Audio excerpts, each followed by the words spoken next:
Friends என்கிட்ட ஒருத்தர் வந்துட்டு க்ளூ எப்படி அப்ளை பண்ணுறதுன்னு கேட்டிருந்தாங்க.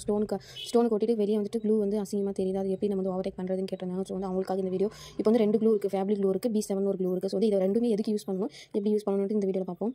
ஸ்டோன்ஸ் இருக்கு இல்லையா, நார்மல் ஸ்டோன்ஸ் வந்து எப்பயுமே வந்துட்டு இந்த மாதிரி இருக்கிற ஸ்டோன்ஸ் வந்து எப்பயுமே வந்துட்டு ஃபேப்ரிக் க்ளூ யூஸ் பண்ணிக்கோங்க. எப்படி நம்ம வந்து காஞ்சதுக்கப்புறம் வெளியே வந்து கம்மு தெரியாமல் இருக்கிறதுன்னு பார்ப்போம்.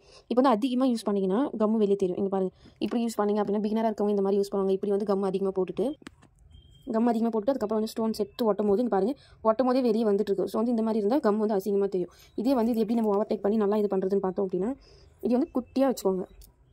வச்சுட்டு இப்போ ஸ்டோன்ஸ் ஒட்டணும்னா நமக்கு வந்து வெளியே வந்து க்ளூ வந்து தெரியாது. அதே டைமு கரெக்டாக நின்றுக்கும், டைட்டாக ஃபிட்டாக நின்றுக்கும். இப்படி ஓட்டினா நிற்காதோ பண்ணாதானே வச்சுக்கோங்க. இப்படி ஓட்டினா கூடமே கரெக்டாக ஃபிட்டாக நிற்கும். இப்படி ஓட்டினாலுமே இப்படி ஓட்டினா மட்டும்தான் நமக்கு வந்து வெளியே வந்து அந்த மாதிரி தெரியும். ஓகே ஃப்ரெண்ட்ஸ், நெக்ஸ்ட்டு வந்துட்டு ஃப்ளிப் ஸ்டோன்ஸ் இருக்குது இல்லையா, ஃப்ளிப் ஸ்டோன்ஸ் இந்த மாதிரி இருக்கும் இல்லையா, அதுக்கெல்லாம் வந்துட்டு நம்ம எப்பயுமே வந்துட்டு B7 யூஸ் பண்ணுங்கள். வச்சுட்டு எப்பயும் போல் எடுத்து வச்சுருங்க. ஓகே ஃப்ரெண்ட்ஸ், ஃப்ளிப் ஸ்டோன்ஸ்க்கு வந்து B7 யூஸ் பண்ணுங்கள். இந்த மாதிரி நார்மல் ஸ்டோன்ஸ்க்கு வந்து நம்ம எப்பயுமே வந்துட்டு ஃபேப்ரிக் க்ளூ யூஸ் பண்ணணும்.